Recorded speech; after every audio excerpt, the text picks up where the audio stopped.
Indian geography का ये part 16 होगा। पार्ट 16 के अंतर्गत यहाँ पे हम आधारभूत संरचना तथा कृषि आगत को देखते हैं, जो कि चैप्टर 9 होगा। आपको चैप्टर 9 कृषि का ही आपको आधारभूत संरचना तथा कृषि आगत, इंफ्रास्ट्रक्चर एंड एग्रीकल्चरल इनपुट देखिए। यहाँ पर देखिए, कृषि की पूरी क्षमता के उपयोग के लिए बेहतर एवं सक्षम आधारभूत संरचना आवश्यक है। दूसरे शब्दों में आधारभूत संरचना का विकास किसी भी क्षेत्र या देश के देखिए यहाँ पर क्या दूसरे शब्दों में आधारभूत संरचना का विकास किसी भी क्षेत्र या देश के कृषि विकास के आवश्यक आधारित देखिए आधारिक संरचना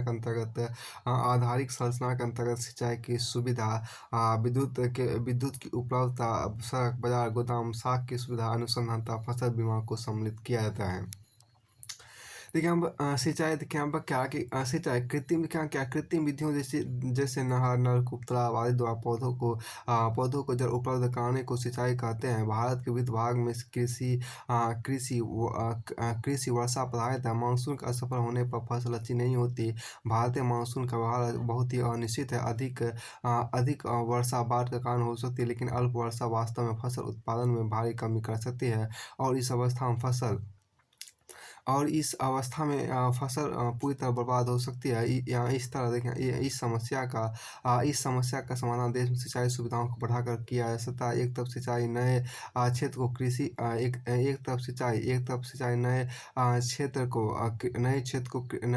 कृषि भूमि के अंतर्गत लाने में मदद करती है, तो दूसरी तरफ बहुफसली कृषि में भी सहायक होती है। इसके अतिरिक्त सिंचित क्षेत्र में भी प्रति हेक्टेयर उत्पादन भी अधिक होता है। देश की सकल सृजित सिंचाई क्षमता वर्तमान में 102.77 मिलियन हेक्टेयर 55% है, जबकि इसकी निष्पादित मात्रा 87.23 मिलियन हेक्टेयर है। देश में 2015-16 में अशुद्ध बोया गया क्षेत्र आपको 1,40,130 हेक्टेयर था, जबकि शुद्ध बुआई क्षेत्र 6,08,338 हेक्टेयर था, जो कि 48.80% था। सिंचाई के स्रोत देखिए सतही भौम जल की उपलब्धता, भूमि उच्चावच मिट्टी की प्रकृति तथा क्षेत्र में उगाई गई फसलों के प्रकार पर निर्भर करते हुए कई प्रकार के सिंचाई के स्रोतों का उपयोग किया जाता है। देश के कुल संसाधनों का 84% फसलों की सिंचाई के लिए किया जाता है। देश के विभिन्न भागों में सिंचाई के मुख्य साधन है देखिए यहाँ पर क्या नहर हो गया, नलकूप हो गया, तालाब हो गया और अन्य स्रोत आपको झरना, कुआँ, रेहर, डेकली, डोंगा एवं आपको यहाँ पर बौका आपके यहाँ पर है। देखिए बौका इत्यादि विभिन्न स्रोतों द्वारा सिंचित क्षेत्र आपको सिंचित क्षेत्र तालिका 9.8 में तथा चित्र 9.8 दिखाया गया है। तालिका 9.8 में विभिन्न स्रोतों के अंतर्गत सिंचित क्षेत्र में कालिक परिवर्तन को दिखाता है। देखिए तालिका 9.8 से स्पष्ट हो 1950-51 में कुल फसल क्षेत्र के लगभग 18,855 हेक्टेयर भूमि की सिंचाई भूमि की सिंचाई के अंतर्गत जो 2000 और 2001 में 3 गुना बढ़कर 54,490 हेक्टेयर हो गई थी। देखिए यहाँ पर क्या कि दिए गए समय में नहर द्वारा सिंचित क्षेत्र इसमें जो आपको कहा उसको देखिए जो इसमें आपको है कि दिए गए देखिए हाँ कि दिए गए समय में नहर द्वारा सिंचित क्षेत्र दोगुना हो गया, जबकि नलकूप सिंचाई के अंतर्गत 10 से भी अधिक वृद्धि हुई। इस उपलब्धि के बावजूद देश की कुल कृषि भूमि का एक बड़ा भाग आज भी असिंचित है, जिसे सिंचाई द्वारा नियंत्रित और नियमित नमी देने की आवश्यकता है। राज्य स्तर पर सिंचित भूमि की संघनता चित्र 9.9 में दर्शाई गई है। चित्र 9.9 के अनुसार यह स्पष्ट है कि पंजाब और हरियाणा में सर्वाधिक सिंचित भूमि है, लगभग 75% से अधिक है। इसके बाद उत्तर प्रदेश, तमिलनाडु में 50 से 55% के बीच का स्थान है। बाकी बचे राज्यों में सिंचित भूमि 50% से कम है। तो अब यहाँ पर देखिए ये चीज़ आपको हो गया। देखिए तालिका 9.8 में जो सिंचाई के स्रोत है उनके क्षेत्र थे 1000 हेक्टेयर हो चुका है। इसके बाद आपको आगे यहाँ पर देखिए इंडिया सोर्स ऑफ इरीगेशन, यहाँ पर देखिए क्या इसमें आपको देखिए नहर सिंचाई जिसको हम लोग कैनल इरिगेशन बोलते हैं। देखिए 1950 के कारण सिंचाई के मुख्य स्रोत के रूप में नहर का उपयोग होता था। कुल सिंचित क्षेत्र का लगभग 50% नहरों द्वारा सिंचित था, परंतु तीसरी और चौथी पंचवर्षीय योजनाओं में नलकूप सिंचित क्षेत्र में क्षेत्र में आपको आशाजनक वृद्धि हुई। परिणाम तो नहर सिंचित क्षेत्र घटकर 29% से भी कम हो गया था। 2000 और 2001 में नलकूप सिंचाई एक वृद्ध स्रोत के रूप में उभारी और इसका कुल सिंचित क्षेत्र में हिस्सा 61% से भी अधिक हो गया। देखिए जहाँ वर्ष पर बहने वाला सतही जल, पृष्ठीय जल उपलब्ध है, नहरें निम्न और समतल ऊंचावच वाले क्षेत्रों में सिंचाई का एक प्रभावी स्रोत है। देखिए यह दशा आदर्श रूप से भारत के उत्तरी मैदान, कश्मीर और मणिपुर घाटी तथा पूर्वी तटीय मैदान में पाई जाती है। नहरों का मुख्य संकेंद्र उत्तर प्रदेश, पंजाब, हरियाणा और पश्चिम राजस्थान में है। बहुउद्देशीय परियोजना के निर्माण के पश्चात सतलज, दामोदर, महानदी, गोदावरी, कृष्णा, कावेरी, नर्मदा, ताप्ती तथा उनकी सहायक नदियों के क्षेत्र में कई नहरों का विकास किया गया है। कुछ मुख्य सिंचाई परियोजना आपको चित्र 9.10 में दिखाई गई है। अब यहाँ देखिए इंडिया इंटेंसिटी ऑफ इरीगेशन 2014 का इमेज भी दिया गया है। नहर सिंचाई की देखिए नहर सिंचाई के अंतर्गत शुद्ध कृषित क्षेत्र का 2014 का तालिका भी 9.9 में दिया गया, उसके इतना महत्वपूर्ण नहीं है। फिर आपको आगे यहाँ पे देखिए आपको तालिका 9.9 से स्पष्ट है कि भारत में 29% से कम क्षेत्र नहर सिंचाई के अंतर्गत है। 3,090,000 हेक्टेयर नहर सिंचाई क्षेत्र के साथ उत्तर प्रदेश का प्रथम स्थान है। इसके बाद आंध्र प्रदेश 1650,000 हेक्टेयर था। हरियाणा में 1475,000 हेक्टेयर है। राजस्थान और बिहार का स्थान नहर द्वारा सिंचित क्षेत्रों में क्रमशः चौथा और पाँचवां है। पंजाब का स्थान नहर सिंचाई में 12वां था। गुजरात में 13वां है। देखिए यहाँ पर विद्यमान सिंचित क्षेत्र था। विद्यमान सिंचित क्षेत्र सिंचाई के साधन बढ़ती मांग के अनुरूप नहीं है। भारतीय कृषि बहुत सारी समस्याओं से जूझ रही है। सृजित सिंचाई की क्षमता सृजित सिंचाई की क्षमता था इनके वास्तविक उपयोग के बीच अंतर बढ़ता जा रहा है। अधिकांशतः बड़ी सिंचाई परियोजनाओं नहरों की तरह ही अंतरजातीय विवादों में घिरी है। इसके अतिरिक्त जल की बर्बादी, नहर कमान क्षेत्र में जल जमाव तथा अन्य पारिस्थितिक समस्याएं भी है। अतः सिंचाई के न्यायोचित एवं वैज्ञानिक विकास, इसकी क्षमता का पूर्ण उपयोग तथा सिंचाई सेवाओं के तार्किक मूल्य निर्धारण करने की आवश्यकता है। देखिए यहाँ पर कुएं एवं ट्यूबवेल के बाद वेल्स एंड ट्यूबवेल देखिए भारत में पहले से कुएं एवं ट्यूबवेल से सिंचाई की जाती रही है।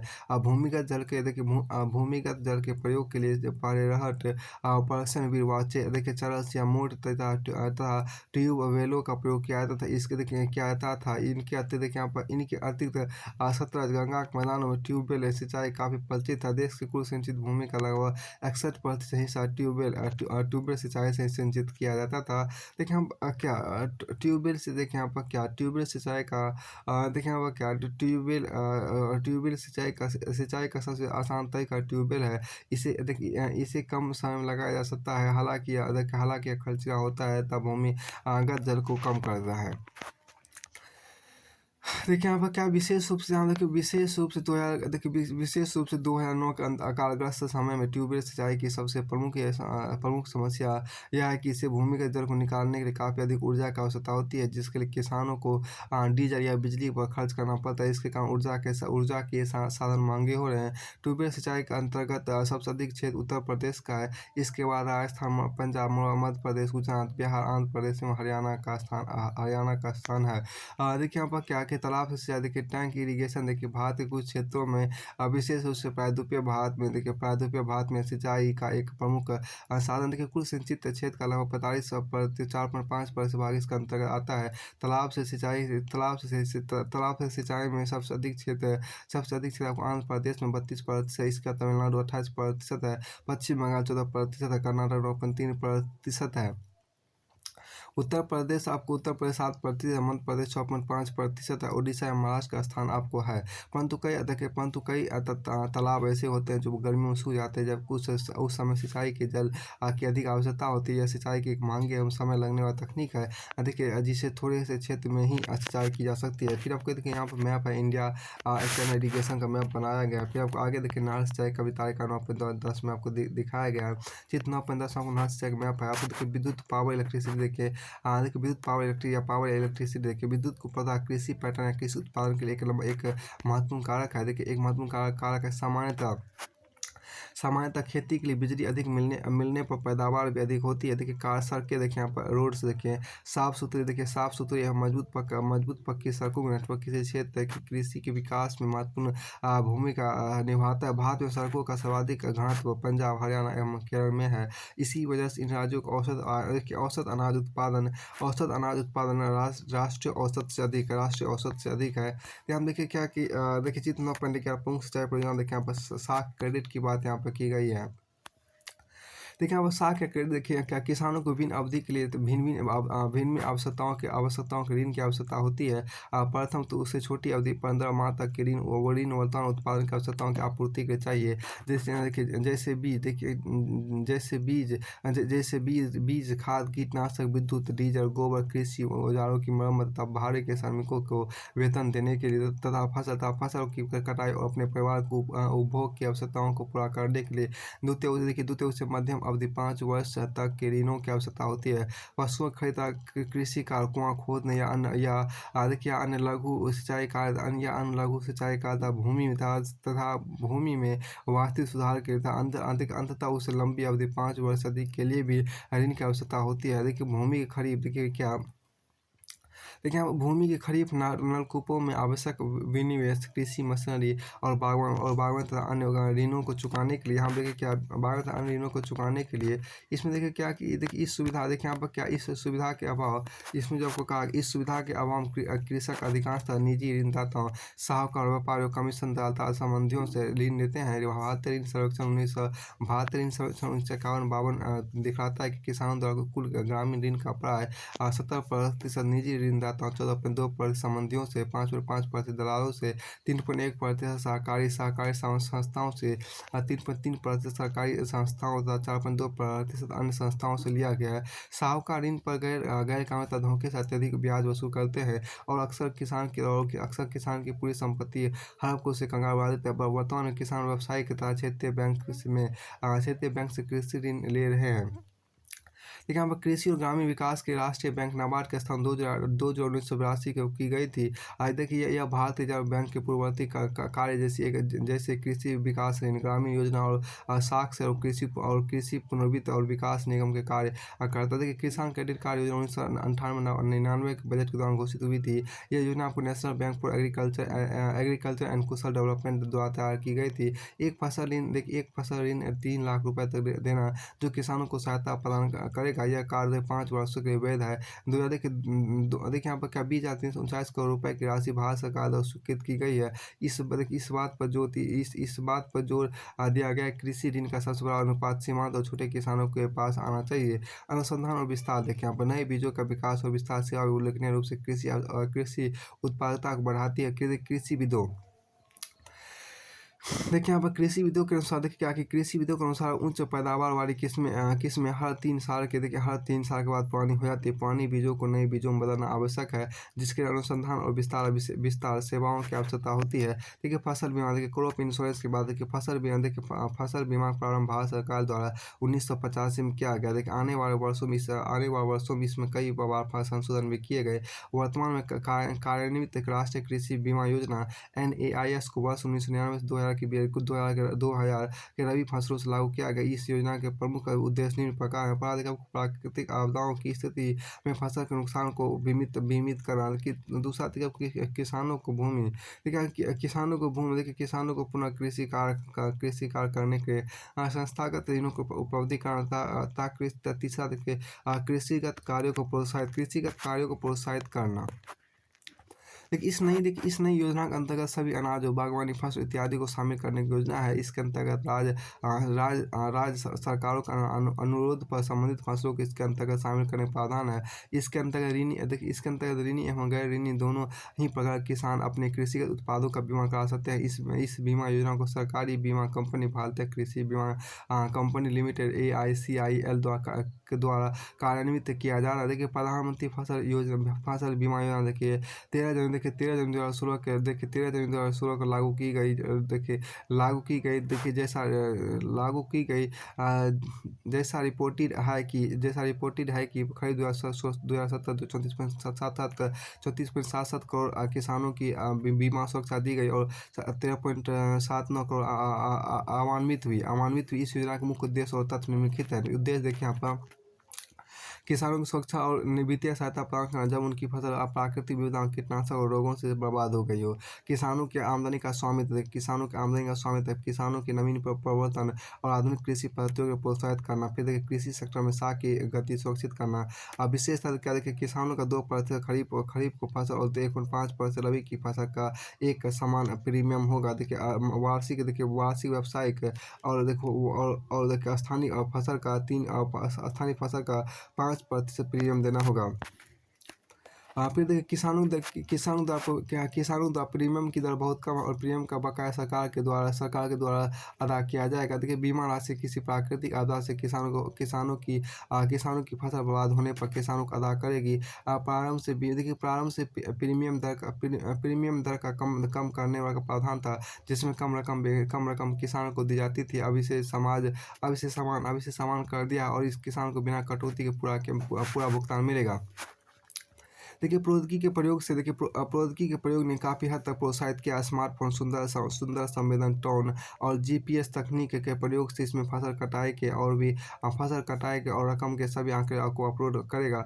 2016-17 का बजट में इस योजना के लिए आपको 5,550 करोड़ रुपये आवंटित किए गए। भुगतान के बिना देरी और कटौती को अदा किया जाएगा। देखिए तकनीकी कार्य देखिए यहाँ पर टेक्नोलॉजी का फैक्टर देखिए कृषि का आधुनिकीकरण के मशीनों का उपयोग आवश्यक है। देखिए जिसमें आपको क्या जिसमें आपको समग्र रूप से उन्नत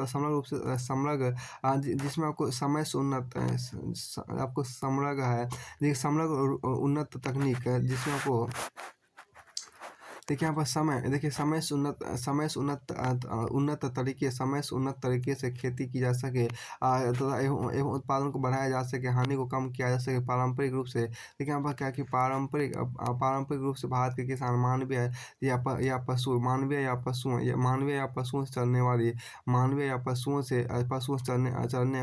चलने वाली खेती के साधनों का प्रयोग करते। देखिए देखिए यहाँ क्या जिसमें खेती में उत्पादन कम होता है, जिसमें खेती में उत्पादन आपको कम होता है, कम होती है, खेती उचित नहीं है। देखिए शोध संस्थान यहाँ पर क्या कि शोध संस्थानों एवं उद्योगों को मिलकर खेती की ऐसी मशीनें किसानों को उपलब्ध कराना चाहिए जिससे देश के कृषि उत्पादन में वृद्धि हो सके। कृषि का मशीनीकरण होने से कृषि उत्पादन में वृद्धि होगी। देखिए तकनीकी कारकों में रासायनिक उर्वरकों, कीटनाशकों का प्रयोग, ट्रैक्टर एवं अन्य मशीनों का प्रयोग भी शामिल है। देखिए इन सभी साधनों के प्रयोग से किसी क्षेत्र के कृषि आगत में निसंदेह वृद्धि होती है।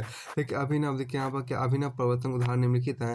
कृषि एक सेवा के रूप में देखिए संकल्पना भारत में EM3 कृषि सेवाओं के साथ लागू की गई है। किराए पर मशीन और किसानों को सेवाएं प्रदान करता है। किसानों के बाजार मंडल देखिए भारतीय बाजार पर चलने की तुलना में कृषि आपूर्ति चलता है। देखिए सरकारी नीति फसल के देखिए यहाँ पर सरकारी नीति यहाँ देखिए सरकारी नीति फसल के मूल्य को पोषित कर ले जो कि देखिए तो किसान फसल का मूल्य निर्धारित करने में सहायता करेगा जो पूर्व की कटाई पर निर्भर होगा।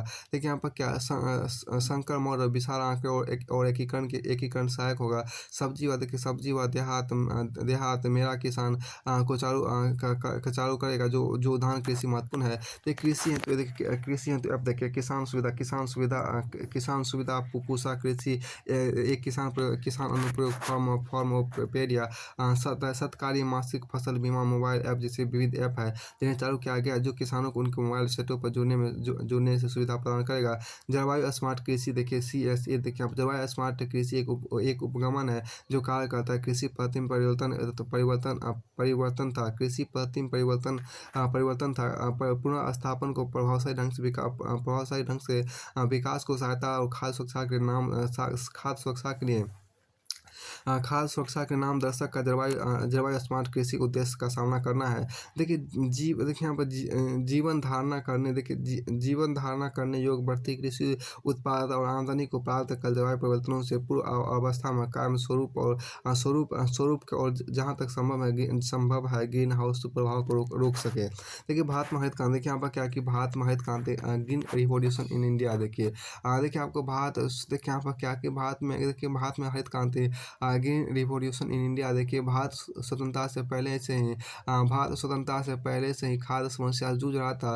अनाज की कमी की आपूर्ति के लिए देखिए अनाज की कमी की आपूर्ति के लिए देखिए आप अनाज की कमी की आपूर्ति के लिए भारत के संयुक्त राज्य अमेरिका के साथ 1956 में PL 480 व्यापार समझौता किया गया, जिसके अंतर्गत 3.1 मिलियन टन गेहूँ था 0.19 मिलियन टन चावल के आयात का प्रावधान किया गया।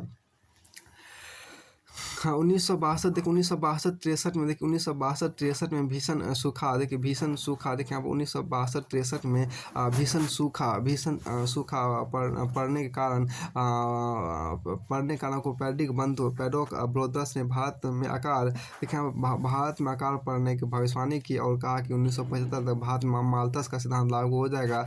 ऐसी परिस्थितियों से निपटने के लिए भारत की हरित क्रांति आरंभ हुई। हरित क्रांति हम देखिए कि हरित क्रांति देखिए यहाँ पर क्या कि हरित क्रांति शब्द का प्रयोग अनाज के नए देखिए यहाँ पर हरित क्रांति शब्द का प्रयोग अनाज के नए बीजों देखिए यहाँ पर क्या हरित क्रांति शब्द का प्रयोग अनाज के नए बीजों के विकास तथा वितरण के लिए किया गया है। देखिए यहाँ पर क्या नॉर्मन बोरलॉन्ग देखिए यहाँ पर नॉर्मन बोरलॉन्ग को हरित क्रांति का जनक माना जाता है, जबकि भारत में हरित क्रांति के भीषण पितामह श्री एम एस स्वामीनाथन को माना जाता है। अनाजों के नए किस्म के बीज अनुसंधान का था पौधों के संकेंद्रित प्रजनन का परिणाम है। देखिए यहाँ पर क्या जिसका उद्देश्य विकासशील देशों के लिए उच्च उत्पादन का फसल बीज HYVS प्रदान करना था। गेहूं के नई किस्म सबसे पहले 1950 के दशक में मैक्सिको में पैदा किए गए हैं।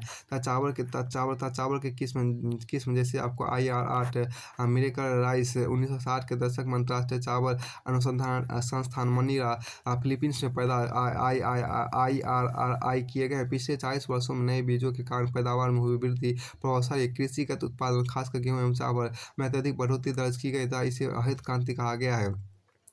हरित क्रांति का प्रयोग मुख्यतः दो भिन्न अर्थों में किया गया। कुछ कृषि विशेषज्ञ इसका प्रयोग विकासशील देशों में खाद की कमी को कम करने के कृषि क्षेत्र में लाए गए परिवर्तनों के लिए करते हैं। अन्य इसका उपयोग पौधों में किए गए विशेष सुधार के लिए करते हैं, जैसे उच्च उत्पादक फसलों के बीच HYVS का विकास। हरित क्रांति यहाँ पर क्या हरित क्रांति चाहे चाहे कोई भी अर्थ हो देखिए चाहे कोई भी अर्थ हो गेहूँ तथा चावल गेहूँ तथा चावल के बीजों के नए किस्मों का प्रयोग कर पैदावार में हुई वृद्धि एक महत्वपूर्ण उपलब्धि है। वास्तव में बीजों के इन किस्मों ने विकासशील देशों के भूदृश्य में परिवर्तन किया था। खाद की कमी से उत्पन्न समस्याओं को बहुत हद तक कम कर दिया। देखिए भारत में कुछ चयनित फसल जैसे मक्का बाजरा संस्करण 1960 में शुरू हुआ। 1963-64 में गेहूँ की फसल के लिए मैक्सिको के बीजों के छोटे पैमाने का प्रयोग कुछ जगहों पर किया गया। चावल की विदेशी किस्म जैसे ताईचुंग नेटिव प्रथम का प्रयोग भारत में सबसे पहले 1964 में आपको किया गया। भारत में उच्च उत्पादक फसल बीजों का विहित पैमाने पर प्रयोग आपको 1965-66 के खरीफ फसल के मौसम में किया गया। नए बीजों का विस्तार आपको मुख्यतः सतलज-गंगा के मैदान तथा कावी डेल्टा में किया गया। बाद में गेहूं तथा चावल की कई किस्मों का विकास भारतीय पूर्व वैज्ञानिकों द्वारा किया गया था। इसे भारतीय किसानों द्वारा अपनाया गया। उच्च उत्पादक किस्मों का देखिए आपको क्या उच्च उत्पादक किस्मों के गुण देखिए आपको merits of high yielding variety देखिए यहाँ पर क्या अनाज की पुरानी किस्मों की अपेक्षा देखिए यहाँ पर क्या देखिए अब अनाज की पुरानी किस्मों की अपेक्षा उच्च उत्पादक किस्मों के मुख्य लाभ निम्न प्रकार है। देखिए यहाँ पर क्या कि आपको मुख्य लाभ निम्न प्रकार है। देखिए पहला देखिए कम अवधि का जीवन चक्र देखिए यहाँ पर शॉर्टर लाइफ साइकिल देखिए यहाँ पर उच्च उत्पादक फसल की किस्मों का जीवन चक्र कम अवधि का होता है। इस तरह किसान एक वर्ष में अनेक फसल की खेती कर सकते हैं। उदाहरण को चावल तथा गेहूँ के बीच अपने जीवन चक्र को लगभग 100 तथा 120 दिनों में पूरा कर लेते हैं। इसके विपरीत चारों तक गेहूँ की पुरानी किस्म लगभग 130-150 दिन अपना जीवन चक्र पूरा करती है। अपना जीवन चक्र आपको पूरा करती है, अर्थात नए बीजों की भूमि का कम समय उपयोग करती है। देखिए जिससे एक साल में 2 या 3 फसलें लगाना संभव होता है। देखिए आपको सिंचाई के जल का कम उपयोग देखिए इकोनोमाइज़ ऑन इरिगेशन वाटर देखिए अच्छी पैदावार उच्च उत्पादक फसल बीजों को अधिक मात्रा में जल की आवश्यकता होती है। इन किस्मों की प्रति इकाई क्षेत्र में पैदावार अधिक होती है। परंतु गेहूँ तथा चावल के प्रति क्विंटल पर जल की आवश्यकता के संदर्भ में यदि देखा जाए तो नए बीजों को पुराने किस्मों की अपेक्षा कम पानी की आवश्यकता होती है। इस तरह नए बीजों को देखिए यहाँ पर क्या इस तरह नए बीजों को कम पानी की इस तरह नए बीजों को कम पानी की आवश्यकता होती है, क्योंकि फसलें कम अवधि में तैयार हो जाती है। देखिए यहाँ पर जो कहा देखिए यहाँ पर अधिक रोजगार का अवसर देखिए यहाँ पर जनरेट मोर एम्प्लॉयमेंट की बात यहाँ पर की गई है। देखिए यहाँ पर जो आपको कहा गया कि देखिए उच्च उत्पादक फसलों की जातियों फसल की जातियों को अनुकूल वातावरण के प्रति इकाई क्षेत्र में अधिक श्रम की आवश्यकता होती है। इस प्रकार इसके कारण आपको अधिक रोजगार के अवसर उत्पन्न होते हैं। देखिए नए बीजों का प्रयोग करने से पहले देश के अधिकतर भाग में किसान का खासकर भारत के उत्तरी मैदान में कृषि क्रियाकलापों के लिए मानसून के आगमन पर निर्भर थे। वास्तव में गर्मी के महीने अप्रैल से मई जून तक में वे बेरोजगार रहते थे, अर्थात रबी फसल गेहूँ चना इत्यादि कटने के बाद। लेकिन किसानों तथा निर्भर श्रमिकों का पूरे वर्ष रोजगार मिला रहता है। देखिए उच्च उत्पादक फसल बीज देखिए यहाँ पर आपको जो है देखिए उच्च उत्पादक फसल बीज सभी के लिए समान रूप से लाभकारी। देखिए आपको न्यूट्रल टू स्केल देखिए यहाँ पर देखिए हम उच्च उत्पादक फसलों के बीज का एक लाभ यह है कि वे सभी प्रकार के किसानों छोटे या बड़े के लिए समान रूप से लाभदायक है। देखिए यहाँ पर इसे आसानी से अपनाया जा सकता है। देखिए ईजी टू अडॉप्ट देखिए उच्च उत्पादक फसलों के उच्च उत्पादक फसलों के बीज जातियों को अपनाने के लिए किसी प्रशिक्षण की आवश्यकता नहीं होती है। देखिए यहाँ पर क्या कि भिन्न सामाजिक आर्थिक तथा सांस्कृतिक पृष्ठभूमि वाले किसान इसे बगैर किसी कठिनाई के अपना सकते हैं। देखिए अब इसमें एक छोटा अंतर यह होता है कि गेहूं के नए बीजों को अपेक्षाकृत कम तापमान की आवश्यकता होती है। गेहूं की नई किस्म कम अवधि में तैयार होती है। इसकी बुआई अक्टूबर की जगह नवंबर के अंत में या दिसंबर में होती है। 1960 के दशक के मध्य में जब बड़े पैमाने पर भारत में नए बीजों का प्रयोग शुरू हुआ, तब यह माना जाता था कि खाद्य की कमी, बेरोजगारी, गरीबी, भूखमरी, कुपोषण, अल्पोषण तथा प्रादेशिक असमानता बहुत हद तक खत्म हो जाएगी। परंतु इस उद्देश्य को पूर्ण रूप से प्राप्त नहीं किया जा सकता कि नए बीजों को अपनाने भौगोलिक बाधाएं या दबाव देखिए आपको geographical constraint in the adoption of new seeds. देखिए नए बीजों की किस्म में कम अवधि तथा भूमि का उपयोग, कम मात्रा में जल का उपयोग, अधिक श्रम बल का उपयोग तथा नए रोजगार का अवसर उत्पन्न करना। परंतु इन बीजों से अधिक पैदावार प्राप्त करने के फसलों को समुचित देखभाल की आवश्यकता होती है। उदाहरण के आपको नए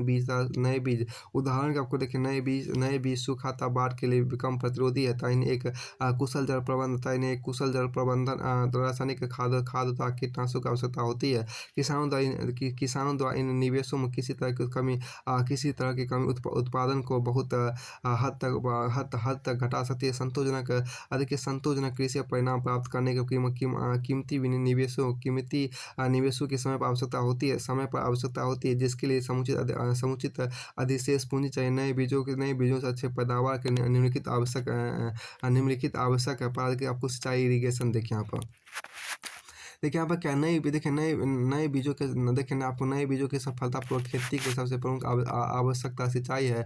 नए बीजों को प्रचुर मात्रा में सिंचाई की आवश्यकता होती है। सिंचाई की उपलब्धता के बगैर बाद जैसे देश में उच्च उत्पादक फसलों के बीजों को अपनाया जाना था। कृषि देखिए था कृषि का तीव्रीकरण संभव नहीं है। कृषि का तीव्रीकरण संभव नहीं है। उन्नत किस्म के देखिए आप उन्नत किस्म के बीजों को उन्नत किस्म के बीजों को उनके विकास के अलग-अलग चरणों में अलग-अलग स्तर की सिंचाई की आवश्यकता पड़ती है। सिंचाई की मात्रा का अधिक या कम होना दोनों ही फसलों के लिए हानिकारक है। इस तरह सिंचाई का देखिए यहाँ पर क्या इस तरह सिंचाई का समय जलापूर्ति की मात्रा फसल की पैदावार को निर्धारित करने में महत्वपूर्ण भूमिका निभाते हैं।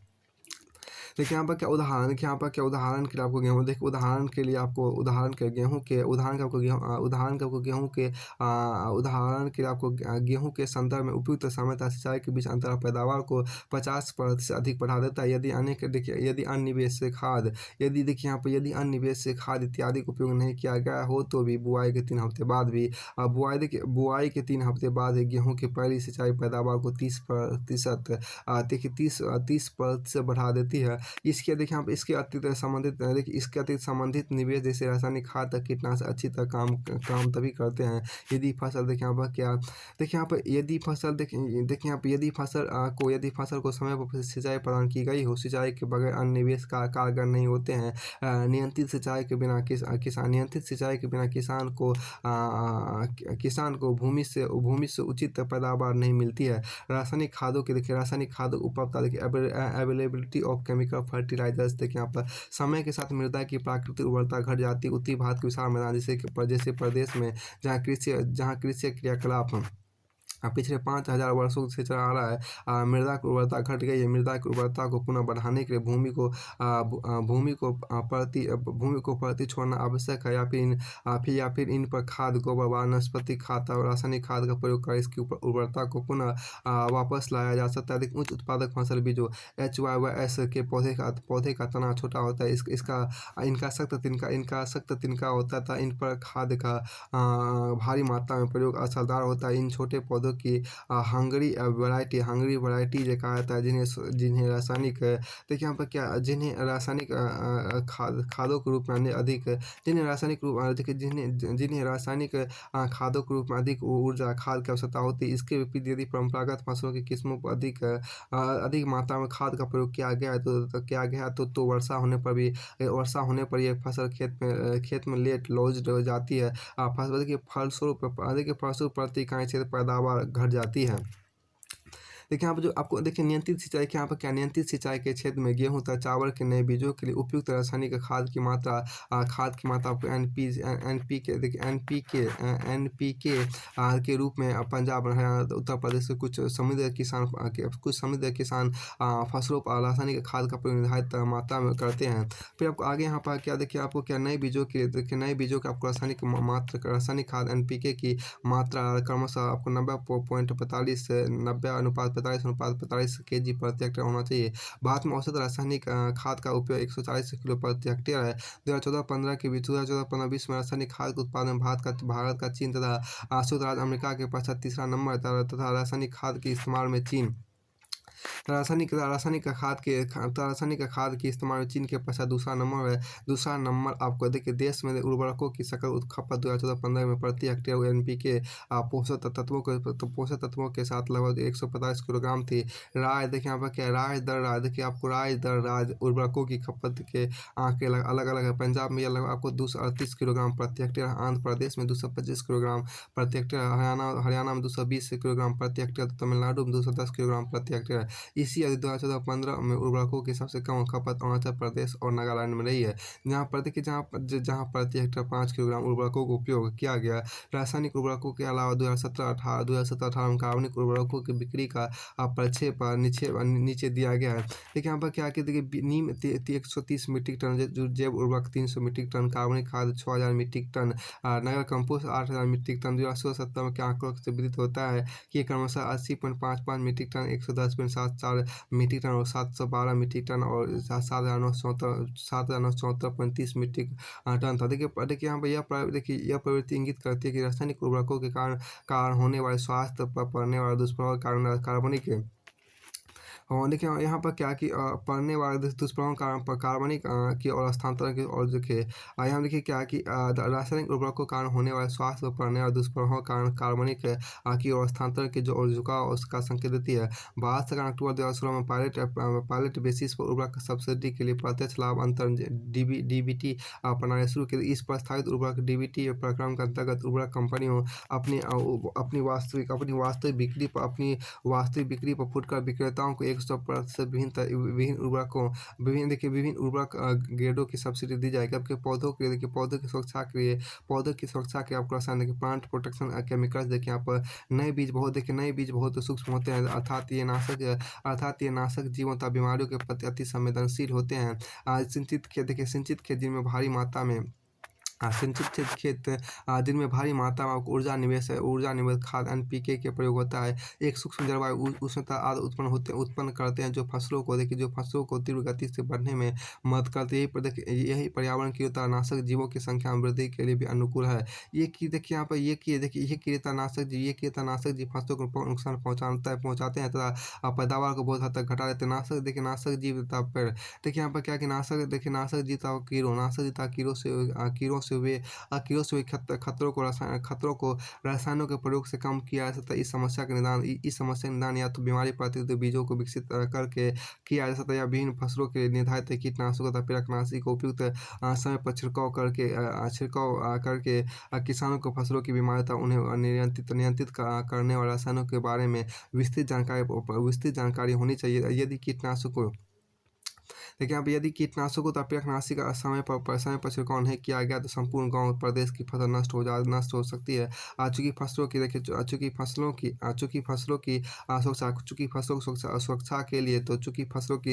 सुरक्षा के लिए बने रसायन काफ़ी महंगे तो होते ही हैं। साथ ही कई बार मिलावटी भी होते हैं। इसलिए सामान्यतः वे छोटे तथा उपांतिक किसानों की पहुंच से बाहर। यदि इन छोटे किसानों के खेतों पर छिड़काव नहीं हुआ तो कीड़े निकटवर्ती खेतों में पहुंच जाते हैं तब बीमारी का प्रतिकूल प्रभाव बड़े क्षेत्र पर पड़ता है। भारत में केवल 35% किसानों के फसलों के क्षेत्रफल पर ही कीटाणुनाशक दवाइयों का उपयोग होता है 2014-15 के अनुसार। ठीक है, अब क्या पूंजी उपलब्धता कैपिटल कंस्ट्रेंट की बात आपको की गई है। देखिए यहाँ पर पूंजी उपलब्धता भी उच्च उत्पादक फसलों की किस्मों को अपनाता इसके सफल खेती में एक महत्वपूर्ण कारक है। देखिए बीजों खरीदने, नलकूपों तथा पंपिंग सेट लगाने, रासायनिक खाद तथा फसल की सुरक्षा हेतु रसायन को खरीदने, ट्रैक्टर, थ्रेसर, छिड़काव मशीन तथा अन्य संबंध वस्तुओं को खरीदने के किसानों को पूंजी की आवश्यकता होती है। यदि इन किसानों के पास पहचान पूंजी ऑपरेशनल कैपिटल नहीं हो तो उन्हें ऋण लेने की सुविधा होनी चाहिए। भारत में अधिकतर किसानों के पास अनाजों का अधिशेष भंडार नहीं होता। यह केवल उपभोग के लिए होता है। फलस्वरूप उनके पास कोई बचत अथवा परिचालन पूंजी नहीं होती। कृषि संस्था जैसे बैंक तथा सहकारी समिति बहुत दायित्व है। इन संस्थानों को किसानों को उचित दर पर ऋण देना चाहिए। दुर्भाग्यवश भारत में ऋण प्रदान करने वाले संस्थान सामान्यतः बड़े किसानों की मदद करते हैं जो आर्थिक रूप से समृद्ध होते हैं।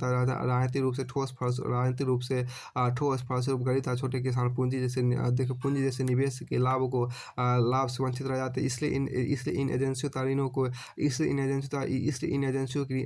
इन एजेंसियों ऋण की प्रणाली को मजबूत करना आवश्यक होता है। देखिए अब यंत्रीकरण की बात करते हैं, मैकेनाइजेशन की बात करते हैं। आधुनिक खेती के यंत्र तथा तकनीक जैसे ट्रैक्टर, समतल करने वाला मशीन, बीज बोने वाले, पौधे रोपने वाले, कटाई करने वाले, छिड़काव की मशीन भी उच्च उत्पादक फसल जातियों के सफल खेती का आवश्यक है। इन किस्मों को नियंत्रित सिंचाई की आवश्यकता होती है। किसानों के लिए एक ही खेत पर 2 या 3 फसलें पैदा करना संभव हो सकता है। यदि हमें देखिए यदि उन्हें आधुनिक तकनीक उपलब्ध हो तो पुरानी देसी कृषि तकनीक को जैसे कि हल्ता बैलगाड़ी कार्यक्षम नहीं है, क्योंकि वे समय से कृषि प्रक्रियाओं को पूरा नहीं कर पाते। इन प्रक्रियाओं को समय से पूरा करने के आधुनिक मशीनरी की आवश्यकता होती है। देखिए संपूरक निवेश, देखिए आप क्या संपूरक निवेश है, जैसे रासायनिक खाद कीटनाशक तथा कीटनाशक विवेचित उपयोग में भी कृषि के यांत्रिकरण मदद करता है। उदाहरण के लिए आपको यदि किसी किसान के पास आपको ट्रैक्टर का ब्लेड थ्रेसर मौजूद हो तो वो अपने खेत को अच्छी तरह से समतल कर सकता है।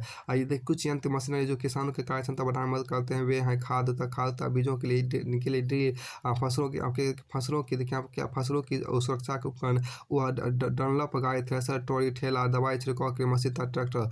विद्युत की उपलब्धता जो सभी प्रौद्योगिकी विकास का केंद्र बिंदु है। बहुत देखिए बहुल फसल तक कृषि के तीव्रीकरण के लिए आवश्यक है। वास्तव में विद्युत ऊर्जा उच्च उत्पादक फसल जातियों के विकास एवं मिश्रण में एक महत्वपूर्ण भूमिका निभाता है। नलकूप, पंपिंग सेट, थ्रेसर इत्यादि विद्युत पर निर्भर कृषि की आपको सस्ती ऊर्जा की उपलब्धता नई तकनीकों को अपनाने में मदद करती है। भारत में केवल देखिए आपके भारत में केवल आपको 22.78% कृषि क्षेत्रफल की जुताई 21% फसलों की बुआई मशीनों द्वारा की जाती है। अब अनाज की मंडी तथा भंडारण की सुविधा देखिए, मार्केटिंग एंड स्टोरेज फैसिलिटीज देखिए यहाँ पर आधारभूत संरचना जैसे आपको आधारभूत संरचना जैसे सड़क विपणन तथा भंडारों की सुविधा भी उच्च उत्पादक फसल जातियों के लिए आपको अत्यंत महत्वपूर्ण है। किसी क्षेत्र के फसल तीव्रता को परिवहन व्यय निर्धारित करती है। यदि कोई गाँव शहर बाजार देखिए यहाँ पर यदि कोई गाँव शहर बाजार से देखिए यहाँ पर बाजार से एक पक्की सड़क द्वारा जुड़ जाता है तो उस गांव की अर्थव्यवस्था में भारी परिवर्तन आती है। देखिए किसान अपनी पैदावार को आसानी से बेच सकते ताकि निकटवर्ती नगर से खाद्य फसलों की सुरक्षा के लिए रसायन तथा कृषि उपकरण खरीद सकते हैं। यदि परिवहन तथा विपणन की सुविधा पर्याप्त हो तो विकार्य पदार्थ जैसे वनस्पति फल फूल तथा डेयरी उत्पाद की भी खेती उत्पादन कार्यक्षमता लाभदायक तरीके से किया जा सकता है। देखिए आपको फिर साथ में आपको प्रसार सेवा है, एक्सटेंशन सर्विस देखिए यहाँ पर देखिए उच्च उत्पादक फसल जातियों को सफलतापूर्वक अपनाए जाने तथा इसके विस्तार के लिए एक कार्यक्षम प्रसार सेवा होनी चाहिए जो किसानों को विभिन्न कृषि क्रियाकलापों तथा सावधानी के बारे में मदद सलाह दे सकेगा। निवेश का पूर्ण रूप से उपयोग तभी हो सकता है जब किसानों को सही सलाह दी जाए। अति सूक्ष्म संवेदनशील किस्मों की खेती के लिए योग तथा समर्पित प्रसार एजेंटों की आवश्यकता होती है। देखिए परंपरागत भारतीय समाज में प्रसार मशीनरी की क्षमता ही मुख्य रूप से किसानों की क्षमता को निर्धारित करती है। इसलिए किसानों प्रसारण एजेंट का फॉर्म निरीक्षक शोधकर्ता तथा कृषि वैज्ञानिकों के बीच आपसी में तालमेल तथा समन्वय जरूरी है। किसी प्रकार का किसी प्रकार कृषि मशीनरी ढिलाई कृषि को एक कम लाभकारी व्यवसाय बना देता है। यह एक वास्तविकता है कि शोध में निवेशकों को 10 गुना अधिक लाभ देता है। देखिए आपको मानव कारक जिसको हम ह्यूमन फैक्टर बोलते हैं। देखिए आप मानव कारक ह्यूमन फैक्टर के उच्च उत्पादक फसल जातियों को अपनाने में मानव कारक की भूमिका भी बहुत महत्वपूर्ण है। वास्तव में कई मामलों में मशीन को जलाने वाले व्यक्ति से अधिक महत्वपूर्ण होता है। वास्तव में कई मामलों में आपको मशीन को चलाने वाला व्यक्ति मशीन से अधिक महत्वपूर्ण होता है। कृषि समुदाय में नई परिवर्तनों या नई कृषि तकनीकों के प्रति नई कृषि तकनीकों के प्रति ग्रहणशीलता में लोगों के बीच अंतर पैदा होता है। किसानों की निजी योग्यता, शिक्षा, प्रगतिशील जीवन के प्रति रुख तथा परिवार के मूल्य नई कृषि तकनीकों अपनाने को उसकी क्षमता को निर्धारित करते हैं। गाँव में कुछ किसान प्रगतिशील होते तथा नए बदलाव लाने का प्रयास करते हैं। ऐसे देखिए ऐसे किसान उन किसानों से अधिक समृद्ध होते हैं जो नए परिवर्तनों में कम रुचि रखते हैं तथा प्रगतिशील नहीं होते हैं। दूसरे शब्दों में समाज में बुद्धि संगत रैशनलता असंगत इरेशनल किसान दोनों तरह रहते हैं। प्रगतिशील किसान में उत्पादन में सुधार किया गया था। सुधार किया प्रगतिशील किसान ने उत्पादन में सुधार किया, इसलिए उनका जीवन स्तर बेहतर है। वहीं रूढ़िवादी किसान कम परिश्रमी होता था, कृषि तकनीकों को सफलतापूर्वक अपना नहीं सकते। ठीक है, फलस्वरूप वे हमेशा गरीबी अल्प शोषण की गिरफ्त में आते। देखिए यहाँ पर किसानों की जीवन शैली, देखिए यहाँ पर जो आपको कहा गया किसानों की जीवन शैली, देखिए यहाँ पर किसानों की जीवन शैली एक बेहतर जीवन स्तर के उनकी आकांक्षा उनकी क्षमता को निर्धारित करती है। उनकी आकांक्षा उनकी क्षमता को निर्धारित करती है। मुख्यतः देखिए यहाँ पर क्या मुख्यतः महान कारक है। देखिए मुख्यतः महान कारक है किसानों को, मुख्यतः महान कारक है मुख्यतः मानव कारक के कारण ही आपके किसानों की आय किसी गाँव में एक ही आकार के जो क्षेत्र रहने के बावजूद भिन्न भिन्न होती है। अब हम आगे देखिए भिन्न भिन्न होती है। देखिए प्राथमिकता के तौर पर किसानों को मानव विकास, जो शिक्षा, स्वास्थ्य, प्रशिक्षण कार्यक्रम केंद्रित हो की आवश्यकता है। फिर देखिए आपको हम जो कहा उच्च उत्पादक फसल बीजों का, देखिए यहाँ पर उच्च उत्पादक फसल बीजों का प्रदर्शन, देखिए performance of high yielding variety. देखिए यहाँ पर हरित क्रांति सबसे अधिक फसल सफल आपको पंजाब, हरियाणा उत्तर पश्चिम उत्तर प्रदेश में नहीं है, जहाँ उच्च उत्पादक फसल बीजों की सबसे पहले अपनाया गया था। उच्च उत्पादक फसल बीजों के कारण अनाज के उत्पादन बढ़ोतरी, उदाहरण का वर्ष 1950-51 कुल खाद्य उत्पादन 97.3 मिलियन टन था, जो 2013-14 में बढ़कर लगभग 265 मिलियन टन हो गया। देखिए चावल तथा गेहूँ भारत मुख्य अनाज फसल है। 1950-51 चावल तथा गेहूँ का उत्पादन क्रमशः 30.8 तथा 9.7 मिलियन टन था, जो 2010-11 में बढ़कर 99.15 तथा 85.93 मिलियन टन हो गया। इस प्रकार उच्च उत्पादक फसल बीजों के कारण गेहूँ तथा चावल के उत्पादन में भारी वृद्धि दर्ज की गई 2010-11 दौरान। देखिए हम भारत की कुल जनसंख्या से लगभग भारत की कुल जनसंख्या में लगभग 60% लोगों का मुख्य आहार चावल है। यह विभिन्न जलवायु तथा मृदा परिस्थितियों में पैदा हो सकता है। यदि तापमान 20 डिग्री सेंटीग्रेड से नीचे हो तो चावल की फसल अच्छी नहीं होती। वर्षा अथवा सिंचाई से प्राप्त आर्द्रता इसके फसल को मुख्य रूप से प्रभावित करते हैं।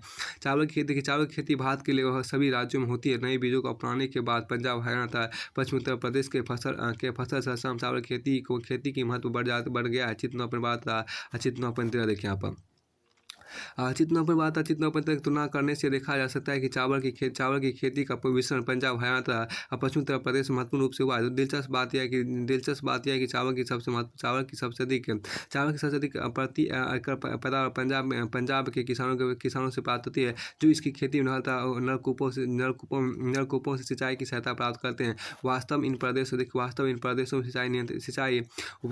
प्रदेशों में नियंत्रित सिंचाई प्रति इकाई क्षेत्र की पैदावार को बढ़ाने में मदद करती है।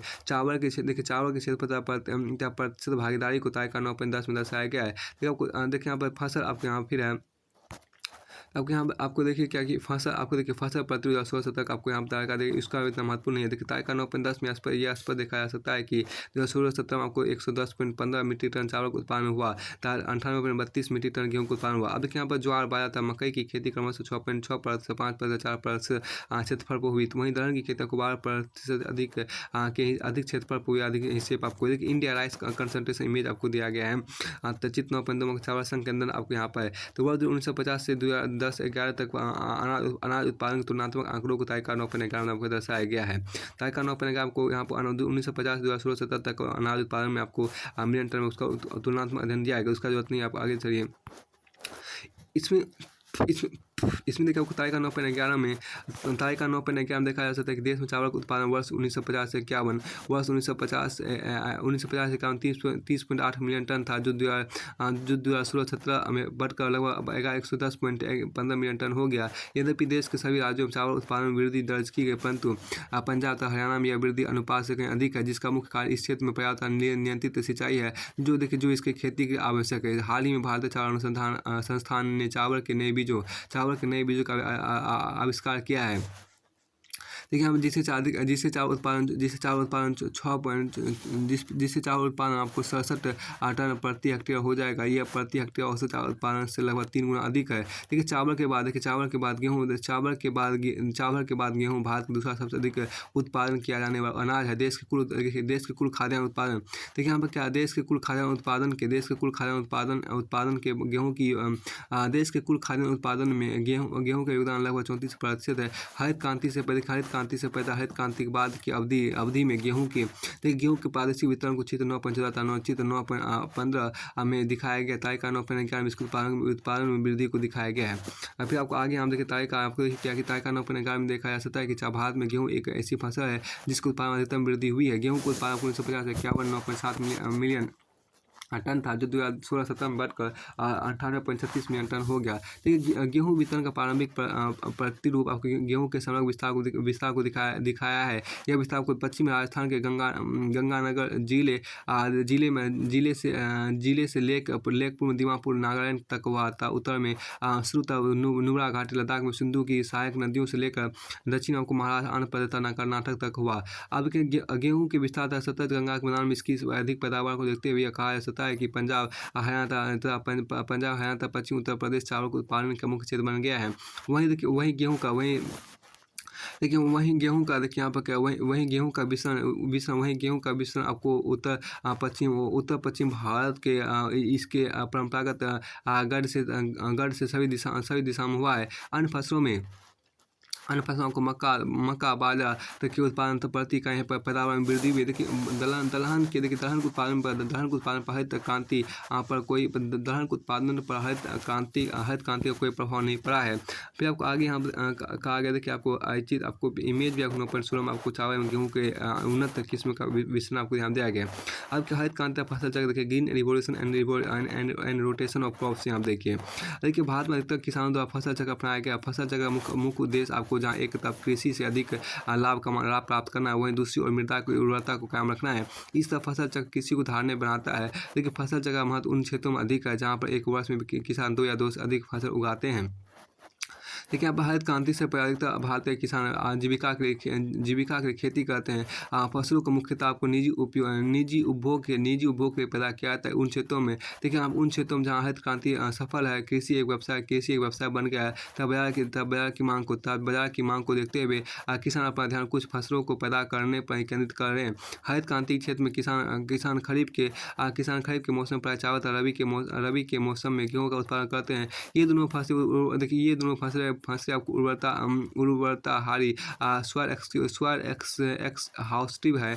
और लेकिन यहाँ पर क्या लेग्यूमिनस फसल, देखिए यहाँ पर लेग्यूमिनस क्रॉप्स के अंतर्गत क्षेत्र घट गया था। मृदा की उर्वरता को पुनः प्राप्त करने के किसान खेतों को प्रति फ्लो नहीं छोड़ते। अधिक हरिद्वार जिले के बनहेरा गांव के फसल चक्र को तालिका 9.12 में दिखाया गया है, जहां हरित क्रांति सफल रही है। देखिए तालिका 9.12 में देखा जा सकता है कि उच्च उत्पादक फसल बीजों को अपनाने से पहले भूमि को प्रति वर्ष कुछ समय के प्रति फैलो मतलब प्रति छुआ जाता था। इसके अतिरिक्त एक ही खेत में एक वर्ष गेहूँ बोया जाता था तथा दूसरे वर्ष चना लेगुमिनस फसल इस किस्म के फसल चक्र से मृदा की उर्वरता बनी रहती थी। तालिका 9.12 परंपरागत फसल चक्र आपको 1965 के अंदर बनहेरा टांस हरिद्वार जिला का आपको देखिए भूमि आबादी के बढ़ते दबाव का नए बीजों को अपनाया गया। देखिए जिससे फसल चक्र का एक नया प्रतिरूप सामने आया, जिसे तालिका 9.13 में आपको दिखाया गया है। देखिए आपको नए फसल चक्र में किसान अपना गेहूँ तथा चावल के उच्च उत्पादक HYBS किस्मों की खेती पर दे रहे हैं तथा परिस्थितियों के अनुसार वे गन्ना नकदी फसल में भी पैदा कर रहे हैं। तो वे सभी फसलें आपको मृदा उर्वरता हारी है। इसके अतिरिक्त अब पौधों की खेती और इसके अतिरिक्त अब खेतों को प्रति फेरो नहीं छोड़ा जाता है। फसल चक्र 2014 बनहेरा गांव टांडा और हरिद्वार जिला देखिए हम क्या हरित क्रांति तथा प्रादेशिक असमानता देखिए green revolution and regional inequality यहाँ पर देखिए नई कृषि नीति के अंतर्गत अपनाए गए उच्च उत्पादक फसल बीजों क्या आपको नई कृषि नीति के अंतर्गत अपनाए गए उच्च उत्पादक फसल बीज अति सूक्ष्म तथा संवेदनशील है, जिन्हें समय पर महंगे महंगे निवेश, जल, खाद, कीटनाशक तथा कीटनाशी की आवश्यकता होती है। इसके अतिरिक्त इन उच्च उत्पादक बीजों की पैदावार इन क्षेत्रों में अच्छी होती है जहाँ आधारभूत संरचना, बिजली, सिंचाई तथा सड़क पर्याप्त होती है। इसके विपरीत आपको चरम जलवायु, वर्षण तापमान के क्षेत्र में जहाँ सिंचित सिंचाई उपलब्ध नहीं है, नए बीजों से पैदावार अच्छी नहीं होती है। इस प्रकार देखिए यहाँ पर क्या, इस प्रकार कृषि विकास के संदर्भ में इस देश के निर्मित असिंचित असिंचित भागों के बीच प्रादेशिक असंतुलन उत्पन्न हो गया है। देखिए यहाँ पर क्या अंत प्रादेशिक असमानता, देखिए आपको इंटर रीजनल इनइक्वालिटीज़ की बात यहाँ पर की गई है। लेकिन आपके जो आप उच्च उत्पादक फसल बीजों को अपनाने के कारण आपको अंत प्रादेशिक असमानता भी उत्पन्न हुई है। पंजाब, हरियाणा, पश्चिमी उत्तर प्रदेश तथा कावेरी डेल्टा के किसान भी इसका एक समान रूप से लाभ नहीं उठा पाए हैं। इसका लाभ बड़े प्रगतिशील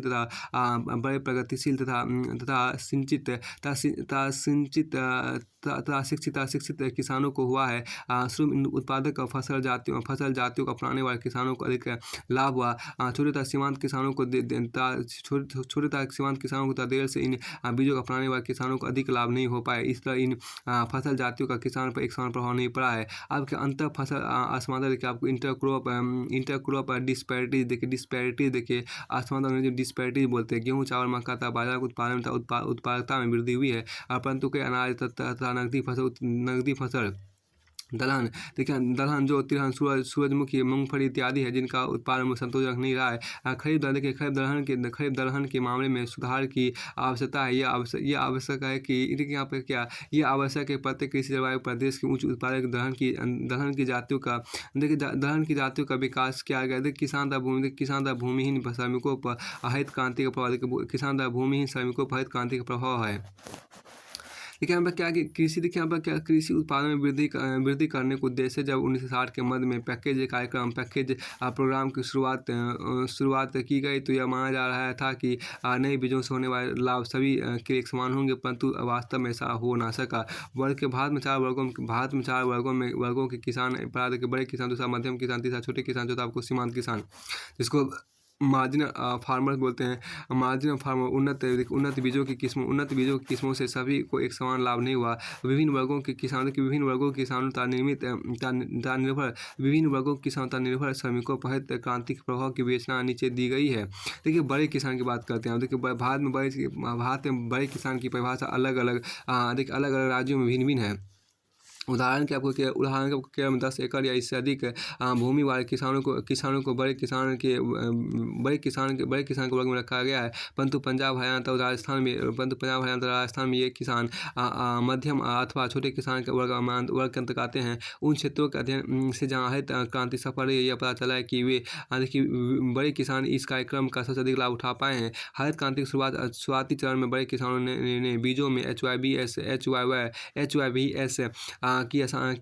को आसानी से अपनाया। नए बीजों के कारण उनकी आय बचत में वृद्धि हुई, जिससे वे उन मशीनरी को खरीदने में सफल हुए जो श्रम का विस्थापन करती है। अब वे छोटे तथा उपाधि के किसानों से अधिक भूमि भी खरीद सकते थे। इस प्रवृत्ति ने उन लोगों के आय के आधार को बढ़ा दिया जो समाज में पहले से ही समृद्ध थे। बड़े किसान ट्रैक्टर, थ्रेशर तथा छिड़काव को मशीन का उपयोग करने के बेहतर स्थिति में थे। उन्होंने भूमजल के प्रभावी उपयोग के लिए अनेक नलकूप पंपिंग सेट लगाए। देखिए बड़े किसानों ने अपनी कृषि को आधुनिक बनाया। वित्तीय संसाधनों के अभाव में छोटे तथा सीमांत किसान नए बीजों फसल जातियों को शुरुआती चरण में नहीं अपना सका। देखिए परिणामस्वरूप वे इस दौर का लाभ उठाने में पिछड़ गए। देखिए सामान्यतः अनेक फसलों के कारण आपको खेती की जटिलता और अधिक बढ़ जाती है, क्योंकि अधिक पैदावार के लिए अधिक निवेश समय से प्रचारण की आवश्यकता होती है। कृषि का तीव्रीकरण अनेक फसलों का अर्थ यह है कि अनेक फसलों का अर्थ यह है कि अनेक फसलों का अर्थ यह है कि किसान अधिक से अधिक पूंजी दांव पर लगाते हैं। किसान देखिए कृषि संस्थागत ऋण एजेंसी तथा प्रसार सेवा सेवाएं तब को बड़े तथा प्रभावशाली बड़े तथा प्रभावशाली किसानों के हितों का ध्यान रखती है, जिसके परिणाम से छोटे तथा उपांतिक किसान उन निवेशों से वंचित रह जाते हैं। वे नए बीजों की खेती का आवश्यक है वे नए बीजों की खेती की आवश्यकता बड़े तथा प्रभावशाली किसान कृषि गतिविधियों को आसानी से तथा समय से पूरा कर लेते हैं। परंतु छोटे तथा सीमांत किसान इस कर्म में पीछे रह जाते हैं, तब वे श्रम के लिए परिवार पर निर्भर होते हैं। इस कारण से ठीक है, इस कारण से ग्रामीण समाज में आय की असमानता बड़े तरह लोगों का ध्रुवीकरण हो गया है। अब यहाँ पर छोटे किसान की बात आपको की गई है। देखिए सामान्यतः भारत के सभी राज्यों में छोटे किसान के पास 2 एकड़ से कम भूमि होती है। ना तो वे वित्तीय दृष्टि से मजबूत होती है, ना ही तकनीकी रूप में। देखिए इसके अति अकुलीन अकुलीन एजेंसियों तक इनकी पहुंच आसान नहीं होती। अपनी फसल की सिंचाई के लिए वे बड़े किसानों के नलकूपों पर निर्भर करते हैं। यह देखा गया है कि सिंचाई की व्यवस्था काल में बड़े किसान इन नलकूपों से छोटे किसानों को पानी नहीं देते अथवा अधिक पैसों की मांग करते हैं, जो प्राय छोटे किसानों की क्षमता से अधिक होती है। देखिए समय से सिंचाई नहीं होने के कारण इन किसानों की फसलों पर प्रतिकूल प्रभाव पड़ता है। कुछ समय पश्चात जमीन की बढ़ती कीमतों का लाभ उठाकर छोटे किसान अपनी भूमि को बेच देते हैं। तथा एक नए जीवन की शुरुआत करने का प्रयास करते हैं। इसके अतिरिक्त कृषि संस्थान जिनका उद्देश्य आपको छोटे किसानों की मदद करना है, वास्तव में इनकी सहायता नहीं करते हैं। ये संस्थान बड़े किसानों के हित में कार्य करते हैं। आवश्यक निवेशों से वंचित रहने के कारण छोटे किसान खेती में पूरी लागत नहीं लगा पाते तथा अधिक पैदावार नहीं कर सकते। देखिए पट्टेदारी किसान, देखिए टीनेट फार्मर्स की बात करते हैं। देखिए नए बीजों HYBS के विचलन के कारण पट्टेदारी किसानों पर प्रतिकूल प्रभाव पड़ा है। सामान्यतः पट्टेदारी किसान में फसल प्रतिरूपों के नए परिवर्तनों को अपनाने की प्रवृत्ति कम होती है, क्योंकि यह निश्चित नहीं होता कि खेती के लिए भूमि उनके पास कितने दिनों तक उपलब्ध होगी। तेजी से बढ़ती भूमि की कीमतों के कारण पट्टेदारी किसानों की समस्या और अधिक जटिल हो गई है। काश का अधिक भूमि के प्रत्यक्ष प्रबंधन से जल्द लाभ उठाना चाहते हैं। इन परिस्थितियों में भूमि का स्वामित्व देखिए अब इन परिस्थितियों में भूमि का स्वामित्व काश्तकारों के हाथ में जाना संभव नजर नहीं आता है। भूस्वामी द्वारा कई कुटिल तरीके अपनाए गए हैं। भूस्वामी किसानों को अक्सर बदलते रहते हैं ताकि लंबी अवधि तक खेती करने का उनकी भूमि का दावा परबर नहीं हो जाए। देखिए प्रभावी भूमि सुधार नीति। देखिए प्रभावी भूमि सुधार नीति के अभाव में धीरे धीरे काश्तकार भूमिहीन श्रमिकों के वर्ग में आ जाते तथा वित्तीय समस्याओं के कारण वे रोजगार की खोज में बड़े नगरों की ओर पलायन करते हैं। देखिए अंश कृषि या सहकारी कृषि की बातें की गई है। इस कृषि उद्यम में भूस्वामी किराएदार पर भूमि प्रयोग करते हैं। किराएदारी इस कृषि उद्यम में भूस्वामी किराएदारी पर भूमि प्रयोग करने देता है और बदले में उस भूमि की फसलों के उत्पादन में से उन्हें कुछ हिस्सा प्रदान करता है। यह कम विकासशील देशों में प्रभावशाली है। यह एक संस्थानात्मक व्यवस्था है जिसमें परिस्थितियों के आधार पर जोखिम उत्प्रेरक बांट दिया जाता है और जहाँ श्रम आपूर्ति महंगी होती है। देखिए भूमिहीन श्रमिक की बात आपको हम करेंगे। भूमिहीन श्रमिक के बारे में हम अगले वीडियो में देखेंगे।